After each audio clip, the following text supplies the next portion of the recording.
Shalom, bon Erev Shabbat, bon veille de Shabbat, Noach. Cette semaine, nous avons lu et nous lirons Shabbat entièrement la paracha, la deuxième portion de la Torah qui s'appelle Noé, Noach, qui nous parle du déluge, de la fin du monde précédemment et un nouveau monde qui est venu, en terminant avec la naissance d'Abraham, l'espoir. Cette paracha est riche en enseignements. Comme dit Admor Azaken, que nous devons vivre avec la paracha de la semaine. C'est-à-dire pas seulement lire et étudier les textes, mais en tirer des enseignements, qui sont très nombreux, et pour ça on doit regarder dans nos textes, dans nos livres. Un des enseignements que nous devons tirer de cette paracha, de cette histoire de Noach, qui nous concerne directement, car la Torah elle est valable pour tous les temps, pour tous les lieux, particulièrement dans cette période d'exil dans laquelle nous nous trouvons, et avec cette situation, difficulté de cette épidémie qui a du mal à disparaître. Il est dit dans la Torah que Dieu donne l'ordre à Noach de rentrer dans l'arche. Et tant qu'il n'a pas eu l'ordre de rentrer, il ne pouvait pas.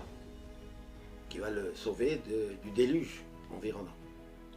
Et en même temps, il lui donne l'ordre, il lui dit d'attendre l'ordre de sortir. Et sans l'ordre divin, il ne pouvait pas sortir.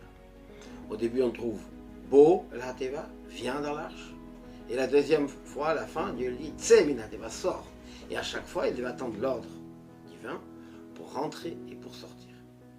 Et pourtant, la Torah nous raconte qu'à la fin, quand Noach a remarqué que c'était les pluies, le déluge se termine, il envoie le corbeau pour voir si on peut sortir, s'il n'y a plus d'eau sur terre. Le corbeau revient. Et là, il envoie la colombe. Une fois, deux fois, trois fois. Et c'est quand qu'elle est plus revenue, il a compris que ça y est, qu'on peut sortir. Et pourtant, il n'est pas sorti, il attendait l'ordre divin. Alors la question qui se pose, pourquoi est-ce qu'il a fait tout ça? De toute façon, il ne pouvait pas sortir sans l'ordre de Dieu. Donc, il fallait attendre passivement que Dieu lui donne l'ordre de sortir. Quelle différence y a-t-il si la colombe amène la branche d'olivier, le rameau d'olivier ou pas? Ou qu'elle peut se poser ou pas? De toute façon, ce n'est pas lui qui décide. Eh bien, l'enseignement est extraordinaire pour nous. Nous sommes en galoute. Et la question, elle est, est-ce qu'on veut sortir ou on attend passivement que Dieu nous envoie le Mashiach? Car c'est seul Dieu qui va décider quand est-ce que l'exil se termine, en nous envoyant le Mashiach. Alors, est-ce qu'on doit rester attendre passivement? Il viendra quand il viendra. Ou bien, on doit agir et faire tout ce qui est dans nos moyens pour qu'il vienne. Et on peut nous poser la question, qu'est-ce qu'on peut faire nous pour faire venir le Mashiach? Eh bien, c'est clair.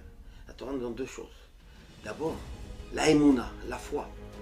Comme à la sortie d'Égypte, c'est marqué Bizchut ha-émouna nigalu avotenu. Grâce à la foi, à la confiance qu'ils avaient.